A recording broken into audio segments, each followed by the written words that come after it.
Something more positive. On a positive note. On a positive note. I'm trying to think of something positive to say, and there's nothing positive to say. I can't think of anything. I know, everything's been kind of like crushing down. I feel like everything's crushing down, like with the economy and everything, and no one really knows the impact of what is about to happen. Like, we can imagine it, too. I mean, we can watch Children of Men, and we can read books, and we can Children of Men especially, though. I mean, that shit is so... Children of Men.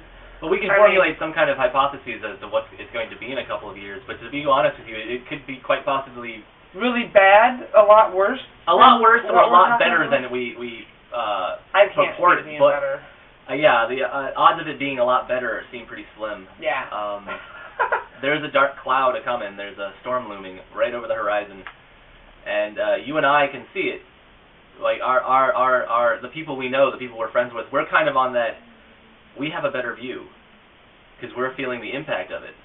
I mean, you can't afford to get around the country because you can't get a decent job because no one's hiring. People are assholes. Let's cut that. Okay, right there was a cut. Let's get back to it. Okay. Fine. No, back on topic. Like, yeah. Oh, well, I was going to say something about the assholes. Oh, go ahead. Well, no, that I met nice people, and that whole conversation we had earlier. Oh, yeah, what do you mean? You meet nice people after a series of assholes? It's like, whoa. Yeah, I've met some really shitty, shady people, like, lately. And this past weekend, I met two really great, good, genuine people, and, like, I remember thinking, wow, I shouldn't even, like, where did you come from? Be realizing that I haven't met good people in such a long time. Yeah, I have friends I haven't seen in a while that I miss as being, like, I remember being genuine.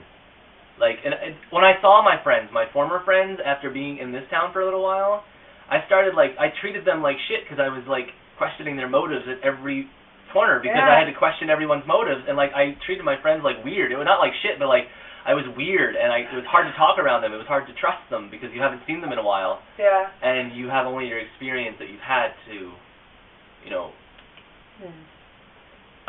take with you in your experience with them. It's annoying. Yeah. Very annoying. Huh? Put it bluntly. Yeah. I met still some good people. I taught my aunt the word entreat. And glib. We actually looked up the word glib. Glib? Yeah. What's the actual definition of that? I forgot. It doesn't matter because you know what it's like. You know I know what it means, but I forgot what the actual wording was. But it was interesting. There was two very different meanings for the word.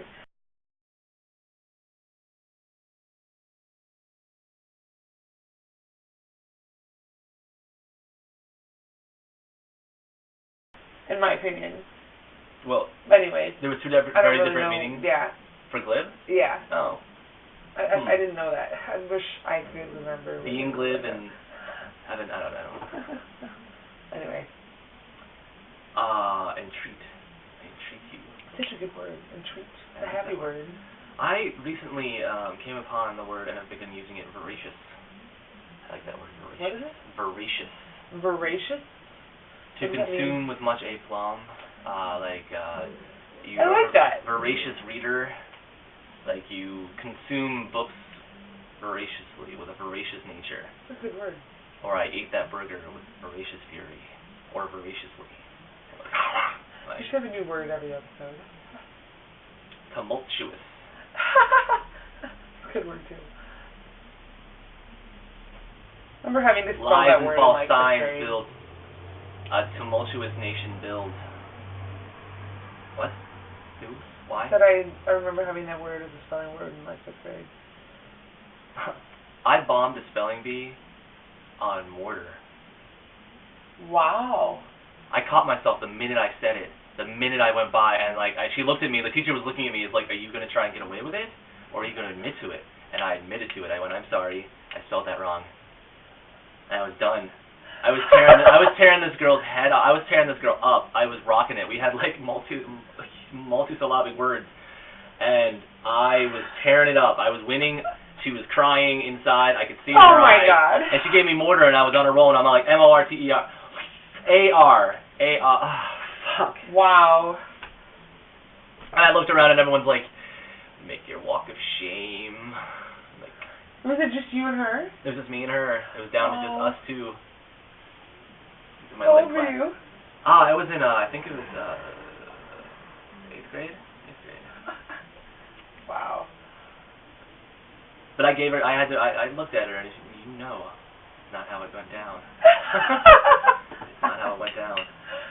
It's so funny to hear stories from you like that, because everyone that I've known for as long as I've known you or longer, I grew up with, except for you.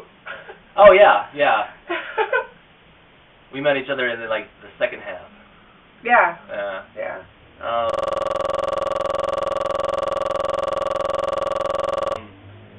Here's another embarrassing St. Joseph story. Yay! That wasn't embarrassing. It was awkward puberty thing where I Oh, Jesus. popped one while giving a presentation on the Philippines, and I was pronouncing the word, and I swear to God, and I was talking about it's called, you have to say it's Filipinas. That's how you say it. Really? And for some reason that got me thinking about it, and then thinking about it, and then I couldn't come out from behind the Oh my God. podium. It was annoying. I couldn't go anywhere. Like, here's a map, and I had to point to it from here. Thank God I had long arms. I'm like, fuck, think about something else. Think about Lara. Think about, yeah, Lara was this really horrible blonde. I have this thing against blondes in my life. Like Cassie from Clinton. Yeah, what's up?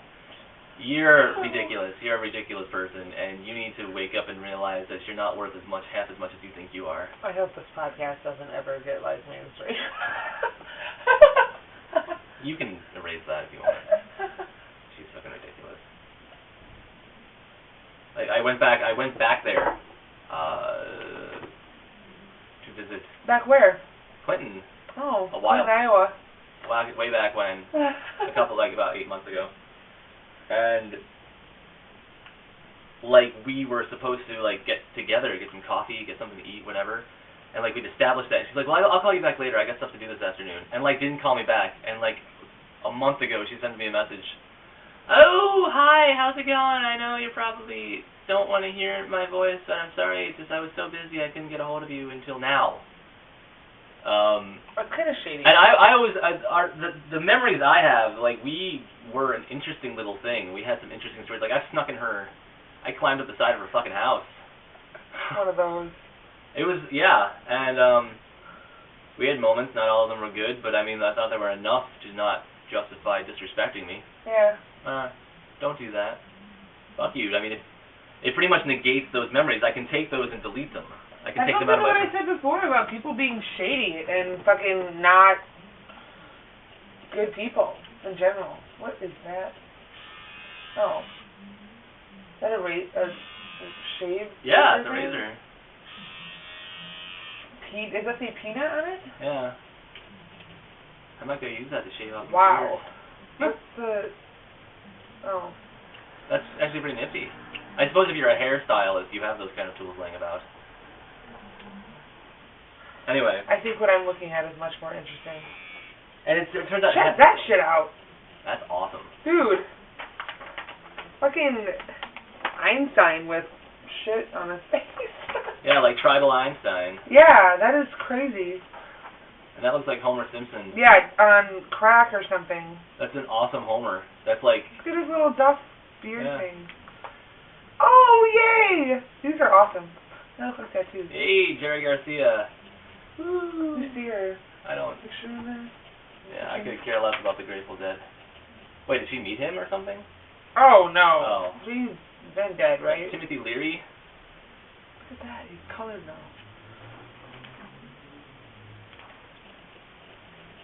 That's fantastic. That is fantastic. This is a random ass little fucking... That looks like Weird Al.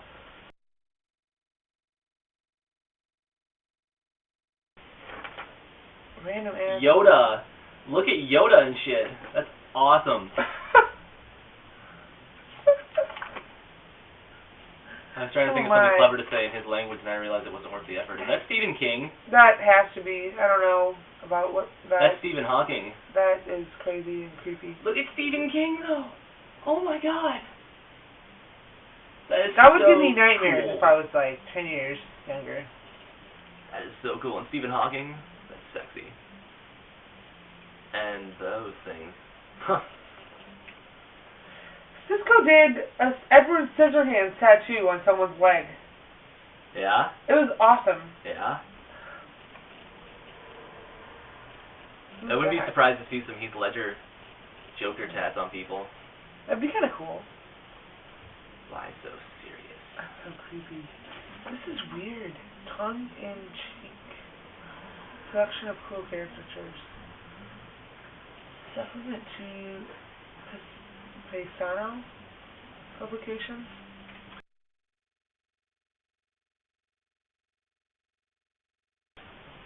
I haven't talked. Everyone in Clinton, Iowa has a shitty life.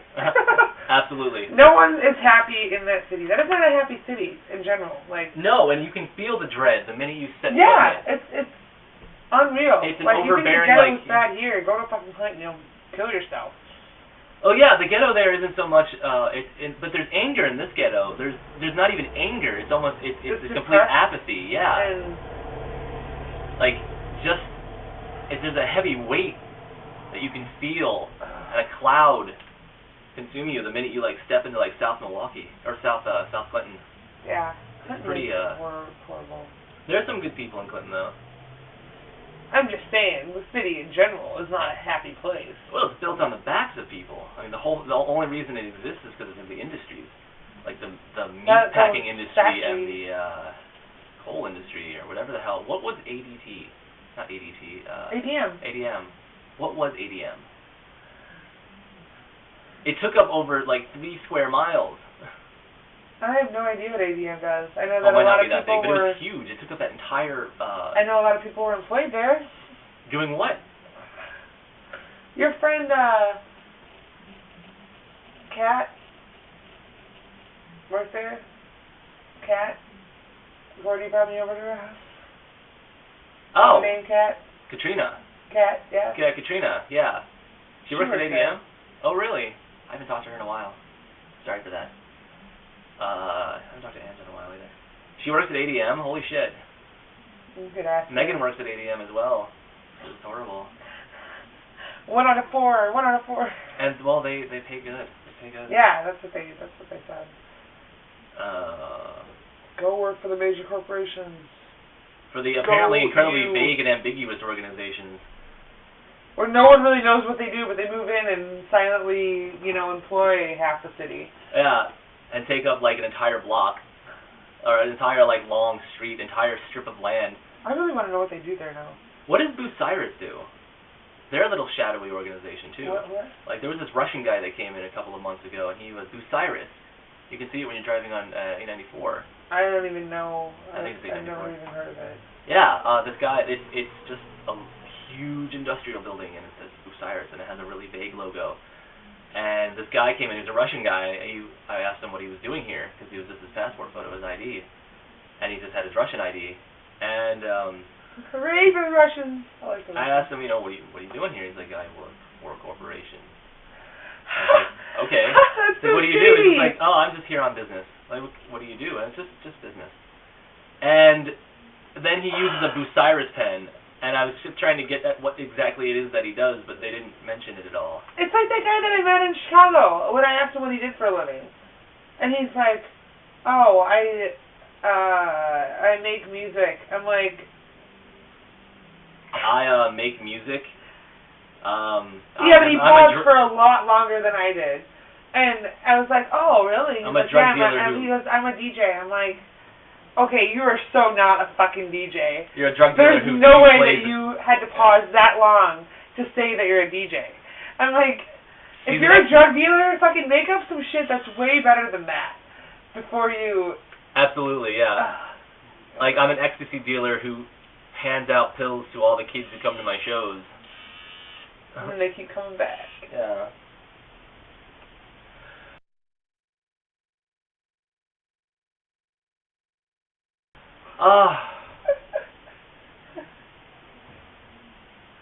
Random quote for the day.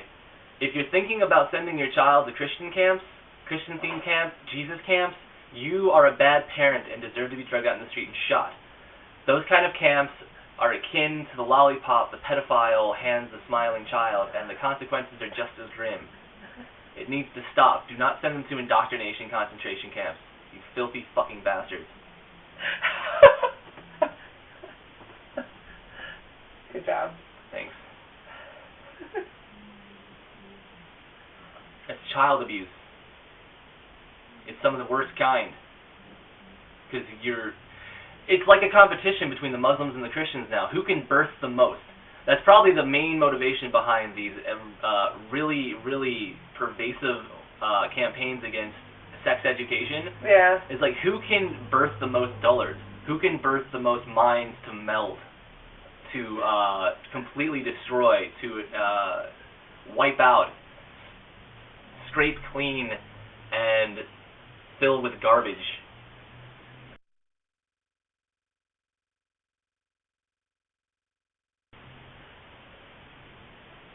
And it looks like the Muslims are winning.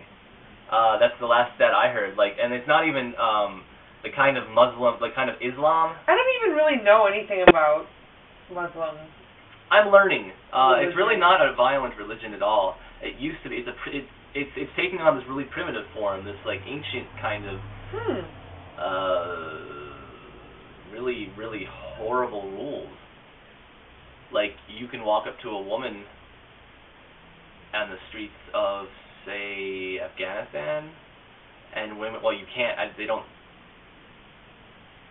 say that you can, but it's pretty widely accepted that you can, like, walk up to a woman who's not wearing her, what is it, burqa? The veil thing? The veil, and slit her throat. Actually, I lost my train of thought. We can cut that last part out. But yeah, there's a competition. It's scary. Because it's all, we are responsible for wars the civil wars that are going on over there. We're the ones who, like, knocked what little support foundation pillars that there were out from under it, and the whole thing is crumbling down. And there's different sects of Islam that are fighting each other and fighting us. And they're fighting each other over who's going to be fighting us, and how they're going to treat what little population there is left. You know? It's kind of... I'm kind of against religion in general. Well, yeah. I can't really get that angry about stuff that's going on due to religion. You know what I mean? Because I don't feel strongly about religion in general. Like, I don't feel strongly about religion. It's angry. People who use religion as a basis for... Yeah, I mean, I can get angry about stuff that's happening in our, country and stuff because I live here and I care. But, like, religion-wise, I don't give a fuck. Like, I think it's stupid that those people believe in that shit anyway. And you know what? I'm cool with people having religions that give them faith and make them better people as a result happy. Of it. I am down with that. That's cool. And that's it's great not for me, you. but like it's good for you. But don't force it on me. And that's what's happening. All it's these like a other game of chess religions, now. all these other religions aren't like that. I mean, people are not happy. They don't live happy lives. They might think they are living happy lives. They don't think, not. because I'm sorry if I'm more miserable because I have a more rational point of view, but the fact of the matter is good or bad, I'm going to take responsibility for the consequences of the actions that I make. If I fail, it's because I didn't do something right. If I succeed, it's because I did something right. It's not because God helped me, and you don't blame God when things go wrong and start questioning your faith. You blame Satan. It's convenient that you failed not because of you, and not because of God either, so it keeps it steady, right? Yeah. But when something good happens, thank God God blessed me with His His holy benevolence. Yeah. I read a blog entry from a friend this past weekend, and he said he had a conversation with like one of his religious friends or whatever. This guy's totally not religious. Yeah. And she's like, well, what if you're wrong? What if there is a God? What if you're wrong? And he's like, well, what's it matter? And she's like, well, what would you say to God, if you met him, tomorrow? And he's like, I'd say, you should have given us more evidence. I was like, shit, yeah. That's absolutely right, yeah. I know, I loved it. I was like, wow, I'm so glad I read this. Like, this made me I personally smile. think that life would be more interesting if there were gods at play. Yeah, if there was, like proof, evidence, something concrete to, But it's I don't know if it's not even fathomable that there could be a God that there's a hell, that there's a heaven. I mean, to think so is almost a pure sign of mental illness. So, like, take it seriously. Like, I mean, take it really seriously when you're standing on street corners shouting at people about this God that's going to punish you if you're not good to him, which is not the I kind can't of... believe they have groups, like, of people, like-minded people that do that. Like, and they can't truly fathom how wholeheartedly people believe believe this. And it's insane. You can't, it's not rational at all. Please. I mean, oh, no, I don't even have to put words together in any kind of respectable manner to try and point out the fact that it's insanity. It's a sign of mental illness, and it's a sign that you have absolutely no desire to be your own unique, autonomous human being. You need to be roped in with, you need to be herded. You have a desire to be herded because you can't take responsibility for your own fucking actions. And that's sad. I'm miserable a lot and I'm depressed a lot. You know why? Because I've done some dumb shit and I feel bad about it a lot sometimes. So it just sticks up here and I'm like, oh God. But then I wake up and I do something alright. I write something good. I say something clever. I make it through a day without anything horribly awry occurring, and I don't thank God. I just say, damn, that was a good day. I'd have to say it was a good day. It's okay I don't to thank take God. responsibility for your actions, good or bad. And religion teaches people that they don't have to, that they can operate by a set of ambiguous, incredibly vague rules with which to impose and use those rules Vague on is a other, good word to impose those describe on other people without those other people having any idea that they were supposed to be operating under those set of rules. You know? Like, you're a heathen. Wait, what if I don't have any belief in your rule system? Then how can I operate within your rule system? How can you judge me if you don't know me? Because you're a heathen. Under whose guidelines am I a heathen? God's. Gods? Speaking of gods, pause.